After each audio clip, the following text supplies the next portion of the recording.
it just made perfect sense with the feel of the show for years, and having the graphic novel years ago that we all read on set and looked at, and yeah, it's exciting.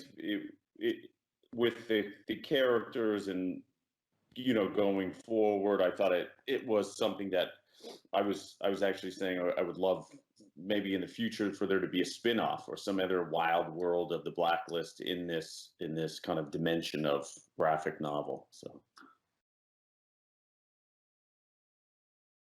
I have a microphone I travel with, and for voiceovers and some other things. So it was funny enough, it was quite easy. So staying at a place the sound is good, it's carpeted over there, so it worked out well. I'm happy I didn't have to struggle too much. Very excited about. I wish everybody got a version of themselves, their little avatar, though. That's so. Some people missed out. Tough luck for them, but I do think the fans are going to love it.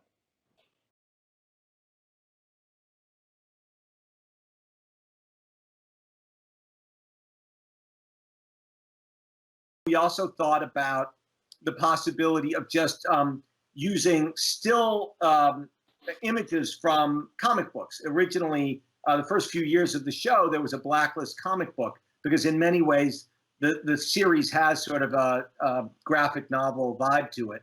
And we thought, well, maybe we could just have still images of the characters that were drawn like they were in those comic books. And then we thought, well, why not just see if we could animate it? And we didn't probably in the beginning think there was time to make that happen, because what little we knew about animation, we knew enough to know that it usually takes a very long time to do. But we found a company called Proof that did pre-visualizations for action movies. So they were in the business of creating sequences that directors of large action films, Marvel movies and things like that, would then be able to look at, and it would save them in terms of the amount of time it would take them to film, and they would know where the camera should be. And they were able to do it, well, again, in the world of animation, very quickly. And so we reached out to Sony and NBC, and they were both very receptive to the idea, not only because it would finish the season story-wise in a better place, but just generally, we were everyone was in such a difficult place, a place of such great uncertainty, and we wanted to do what we could to, fulfill the old adage, the show must go on. I think that there will be, real hurdles to overcome, when we do start production up again, whenever we start production up again, in terms of how to do the live action show in and around the necessary precautions that you're going to have to be taken, in the future. So, that remains to be seen, much as we would love to just do an animated series of the Blacklist. That's not what's going to happen in the fall. So we will be back to tackling more real world issues then. I do think that we hope that, some people, like Diego says, will or won't like the animated version or the animation itself. But we do hope that people in general appreciate the effort to try and do something that got the episode finished, kept people working when they otherwise wouldn't have been working.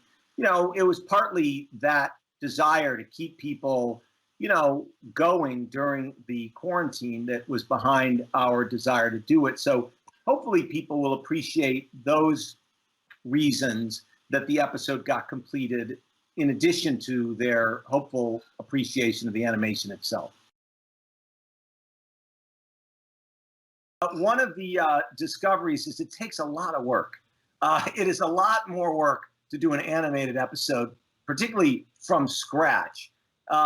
The amount of time and effort that people put in to getting this episode done it's it is even past what often gets put into doing a pilot of an original show. It just takes that much time and effort to communicate what it should be and then to generate the work. So that was eye-opening. I don't know if John and I knew how much work it would be. We would have been as excited about doing it as we originally were.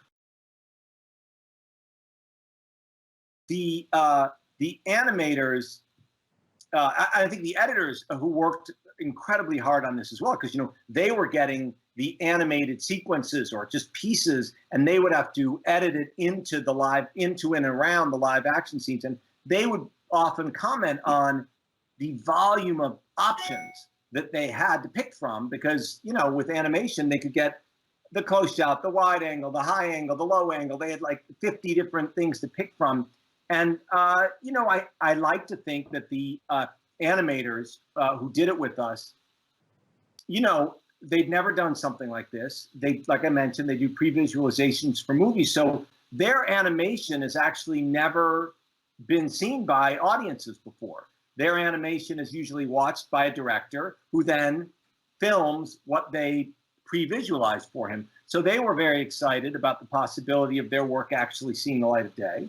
And it's just incredible to watch how people who do that, how talented they are at making something like this actually work. And I was always like, how are you going to make the people look like Diego or Megan or Spader? I was I wasn't nervous, but I was curious. They seem so confident. Oh, they'll look like them. And sure enough, they do. What makes it unique is that we've never done it before. I think that the idea for it came when we shut down in March. We had filmed half of the 19th episode. So we were left with half an episode's worth of footage. And it was an episode that had a more natural ending to the season than the 18th episode did. And we knew we couldn't get all the way to the 22nd episode. So we thought that for the purposes of what we wanted to leave the audience with for the end of season 7, if we could find a way to complete the 19th episode, that would be a much more satisfactory close to the season. And John and I went through various permutations about how in the world we could go about finishing an episode that we could no longer film, and we're only halfway through. And initially, we talked about doing kind of one of those old-time fireside radio murder mystery shows, and we were just going to have a picture of a fireplace on NBC, which I'm sure they would have loved, and had Diego and the other actors reading their parts. It was a big learning curve for John and I think, in learning how animation works and how it's done and how it's sort of built. So that I think was the bigger challenge for us. But the working remotely thing, sadly to me, doesn't feel super different. I don't know if that's good or bad. I feel like I've sort of been in the quarantine headspace for a while, maybe.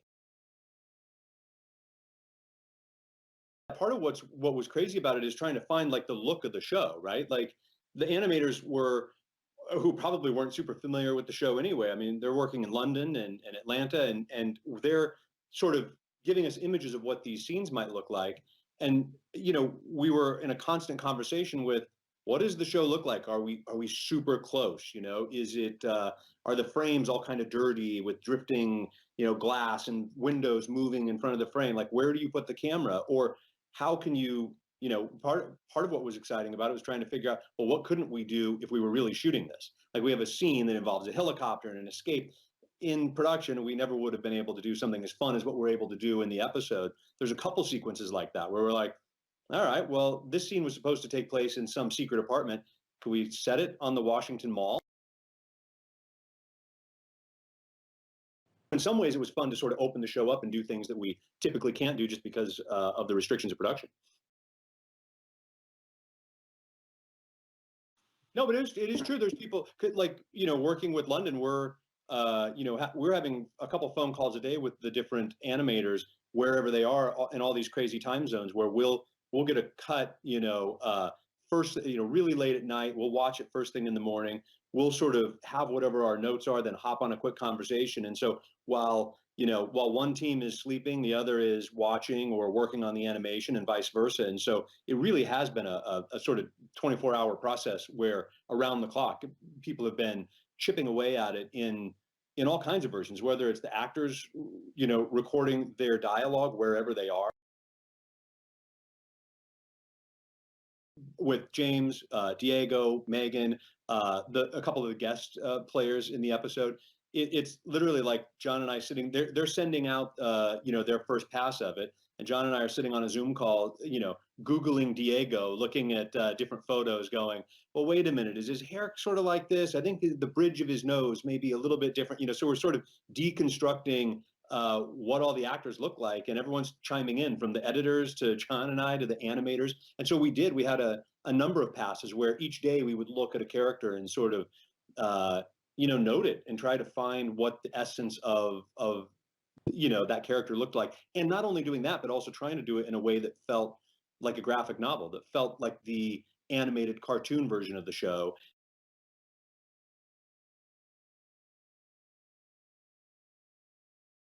We did lean quite a bit into, as the process went on, we leaned into that sort of graphic novel feel. We realized, oh wow, again, there's different looks and colors and sort of just the tone of the episode, with some of the little blocks of text that pop up, or the slugs at the top of a scene that says where we are. Meanwhile, back at the National Mall, little things like that as we're going through the episode start speaking to you. You kind of listen to it and it starts like, how do we make this feel more like a comic book?